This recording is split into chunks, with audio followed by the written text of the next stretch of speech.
Yo tout le monde, c'est Valentin sur Actu Mercato, la température du Mercato. Et donc aujourd'hui, épisode spécial consacré à Ilkay Gundogan, qui est pisté par le Barça. Et j'ai vraiment pas mal de choses à dire par rapport à cette info-là, qui est selon moi très intéressante. Mais donc voilà, on va commencer la vidéo. Je dois mettre un maximum de likes parce qu'à chaque fois que je vous demande, vous en mettez beaucoup plus. Et ça me fait vraiment très plaisir et ça m'aide énormément. Donc voilà, si vous aimez mon boulot, n'hésitez pas à le faire. Maintenant, par rapport à la vidéo, je vais vous dire un petit peu les infos, qu'est-ce qui se passe au niveau de ce cas-là. Et après, je donnerai mon avis, bien évidemment. On va commencer par rapport aux infos. Comme vous le savez, de base, le Barça devait recruter Wijnaldum. Finalement, il a décidé de rejoindre le Paris Saint-Germain. C'est bientôt officiel. Là, peut-être qu'on verra la vidéo sera même déjà officielle.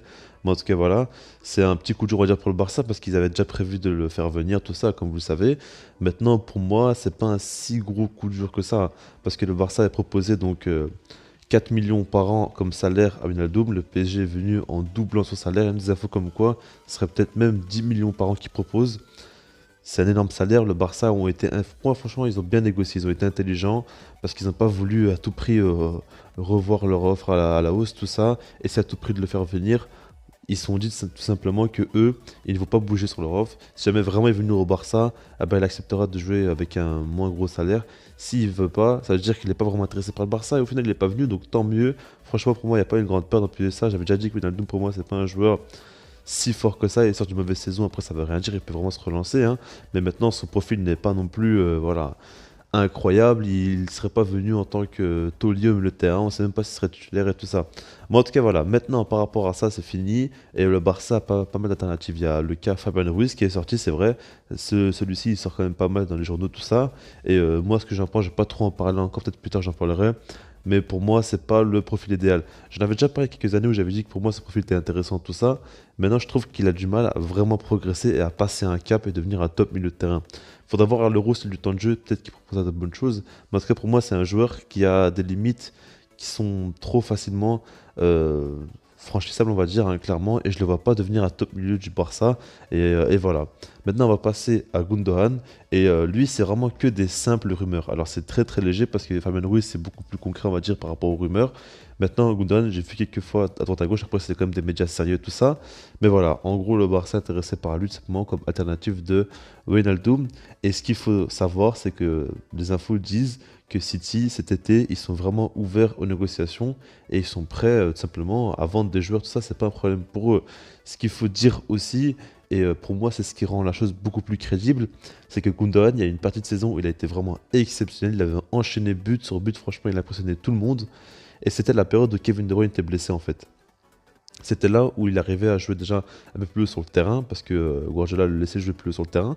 Et en plus de ça, il arrivait beaucoup à se projeter et à marquer des buts. En plus de ses qualités techniques qu'on connaît déjà très bien.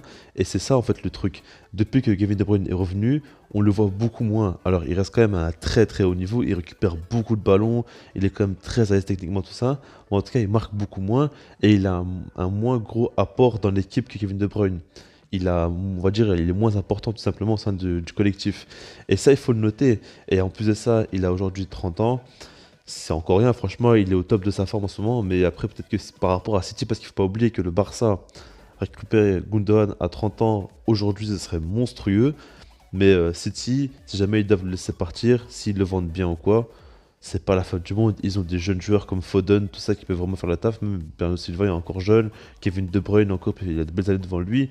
Voilà quoi, c'est pas vraiment un grand problème quand on sait que avec Kevin De Bruyne, ça n'a pas toujours ultra bien marché. Je trouve quand même que les deux sont meilleurs quand l'un n'est pas là en fait. Tu vois ce que je veux dire? De Bruyne est meilleur quand Gundogan n'est pas titulaire et inversement, selon moi. Donc voilà, ça c'est mon avis, mais en tout cas voilà, moi je pense que cette info-là, elle me paraît assez crédible. Maintenant, l'intérêt du joueur, est-ce qu'il voudrait venir au Barça ou non, ça c'est encore trop tôt, moi je peux pas vous le dire, c'est vraiment que des rumeurs, mais je trouve que la rumeur est fortement intéressante parce que Gundogan, ce serait vraiment, selon moi, exceptionnel si le Barça peut le faire venir. Après, franchement, je dis la vérité, moi j'y crois pas trop, parce que déjà il est évalué à 40 millions de transfert max, c'est-à-dire qu'il a quand même une belle valeur, il lui reste encore 2 ans de contrat, donc ça va. Mais City, si jamais ils le vendent, je pense qu'ils vont le vendre assez cher. Il sort quand même d'une saison monstrueuse. En plus, il y a l'Euro, si jamais ils montent de belles choses, ça va leur avoir encore augmenté. Et voilà, quoi. Moi, pour moi, ça me choquerait pas que City le vendent. Clairement, je vous ai dit, ils ont un effectif incroyable, ils ont énormément de joueurs au top niveau, tout ça. Et comme je vous l'ai dit, selon moi, De Bruyne, peut-être, c'est lui vraiment la star de l'équipe. Et il est peut-être meilleur quand Gundogan n'est pas là. Après, ça, c'est mon avis, mais voilà. Donc ça pourrait se faire. Maintenant. En fait, le milieu de terrain, c'est pas la grande priorité du Barça, c'est plutôt la défense. Et investir beaucoup d'argent sur un milieu de terrain, je sais pas trop s'ils le feront, le Barça. Après, ce qu'il faut dire, c'est que beaucoup disent que oui, il y a des jeunes joueurs de fort talent comme Pedri, comme Riqui Puig, comme Ilaix Moriba au milieu de terrain, donc on est tranquille. Moi, je suis pas d'accord du tout. Pour moi, il faut absolument recruter un joueur confirmé au milieu de terrain de plus et ça ferait énormément de bien. Et Gundogan, son profil, il est excellent parce qu'il a déjà été coaché par Guardiola depuis quelques années. Donc voilà, le style de jeu du Barça, il l'a, on sait très bien. Balle au pied, il est très à l'aise, très fort techniquement, tout ça. En plus de ça, la récupération en Ligue des Champions, c'est le joueur qui a récupéré le plus de balles. C'est lui, tout simplement. Il est vraiment très très bon à la récupération. Surtout à la lecture et l'intelligence de jeu, il est vraiment très fort. Et après, ce qu'on peut dire, c'est qu'il peut beaucoup se projeter en avant. Par exemple, De Jong, c'est lui qui a ce rôle au milieu de terrain qui se projette énormément. Gundogan peut prendre sa place. Et on peut imaginer, par exemple, De Jong en 6 avec Gundogan en milieu, avec Pedri. Et franchement, imaginez, ce serait un milieu de terrain exceptionnel pour le Barça. Et après, en plus de ça, il a vraiment un mental de guerrier. Parce qu'en fait, Gundogan, il a eu énormément de blessures, de longues blessures, tout ça. Je me rappelle, il y avait une saison, dès le début, c'était blessé jusqu'à la fin de saison. C'est des choses assez compliquées à accepter. Pour revenir, c'est très dur. Mais là, cette saison, il est revenu, il s'est pas blessé et il a un niveau exceptionnel. Franchement, son mental, à chaque fois, il arrive à revenir plus fort, tout ça.